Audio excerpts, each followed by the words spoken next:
Howdy everyone, it's me once again, the one and only Killer Rodan.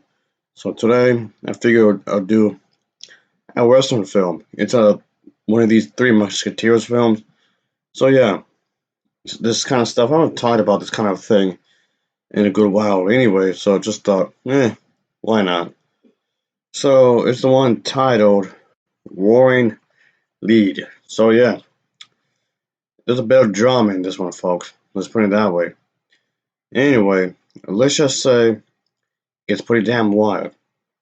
But anyway, like always, I do have to talk about the plot, so let's get into it, shall we? So here we go. Oh, definitely. So in this one, we get to see that the Three Musketeers, of course, will have to do their best to do the right thing, obviously, because there's this certain individual that's up to no good. Of course, that happens, obviously.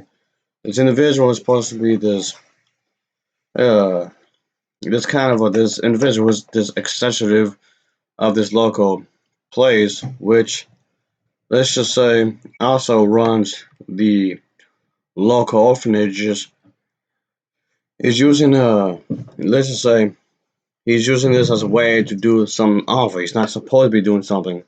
And let's just say he knows what he's doing. He knows what he's doing isn't particularly a great thing, of course, but he's gonna do it anyway. Because he's the villain.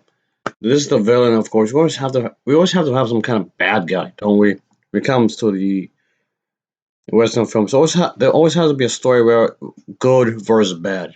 That's always been quite often, I should say. There's quite often there's always been a thing with these types of movies, of course, and it's no different here. Of course, there's gonna be villains of no good, and the hero, in this case, heroes, has to stop this person.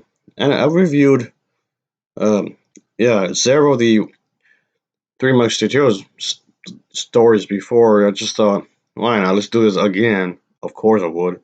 Because why not? Because why not? I've done it before.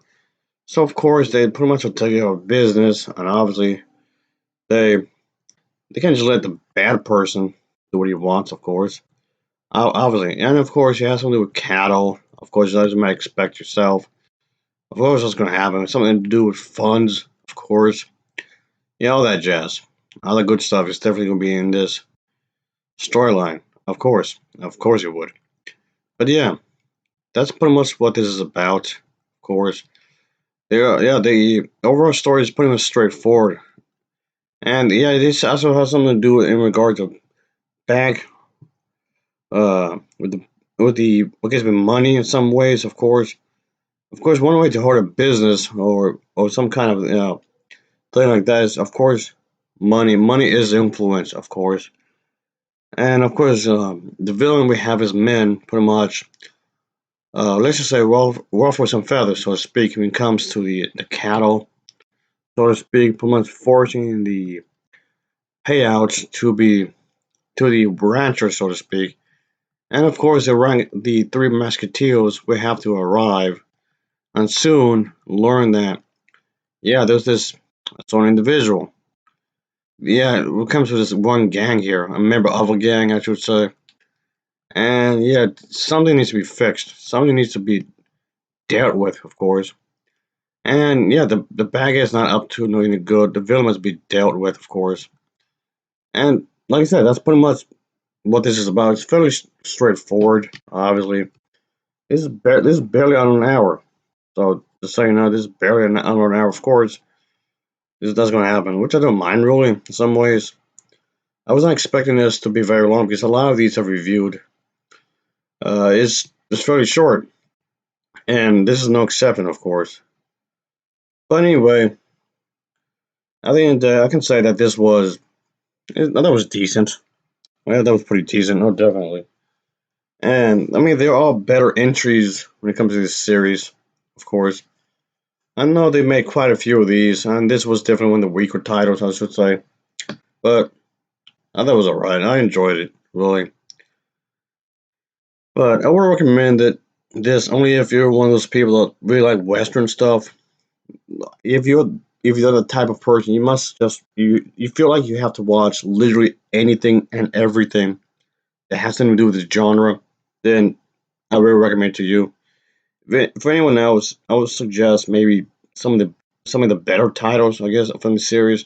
But like I said, this is fine. Even though it kind of feels like run up the mill in some ways, but whatever. Anyway, so yeah, this I thought this was okay. So I like it's gonna be what you call. I gotta have this adventure, of course. Gotta have to do this crazy adventure, of course. Gotta have some kind of conflict, some kind of drama. Obviously, gotta push the story out forward some kind of way, right? Of course you do. Of course, gotta keep things interesting. You can't make it boring. Obviously, that's the thing with these old school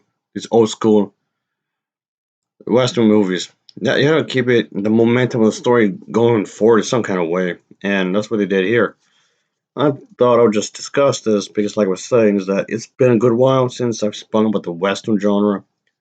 It's been a hot minute, so yeah, I just thought I'd come back to it in some kind of way, and this seems like a fine way to do it. Of course, it seems like a fine way to do it because I've seen this a little while ago, and yes, yeah, something to do with my to do list.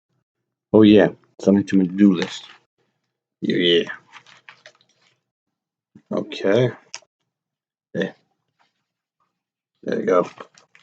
Anyway, oh yeah, the other was decent. Anyway, so now that's the thing, folks. Oh yeah, lots of action to be had here, of course, when it comes to these types of movies. I mean, okay, it may not be on par when it comes to action. It may not be on par when it comes to like Michael Bay, but that's fine. I don't like Michael Bay anyway, so I prefer to watch this than any of his movies. I would be honest with you. So there's that. Anyway, but yeah, folks. I mean, yes, I know for the most part, I'm talking about these old school Western films, and I mean, yes, usually, and there's a reason for that. And it's something I've said before, where I don't really like the more up to date, modern Western films. They just don't have the same kind of overall charm, really, unfortunately. But whatever, guys, whatever. Yeah, they don't have the same kind of charm like they used to. They really don't. But anyway, I don't. That's probably be more of a me thing, really, because I know a lot of people out there might probably would prefer the more up to date stuff because they have what do you call it, more of a actual budget compared to a lot of stuff I've reviewed. But whatever, I don't know. Just no. I don't care for a lot of more newer stuff, especially in this genre. Way back when, yeah, when I was much younger, I've seen this way back when I had the telly. Oh yeah. But anyway, I know this was like a part of the golden age, so to speak, when people were just making a bunch of these, and like they were just like cranking them out like there's no tomorrow. Well, I look a lot younger than what I really am, though. Yeah, remember that. I am over 100 years old, folks, and I'm always saying that though to give a perspective, really.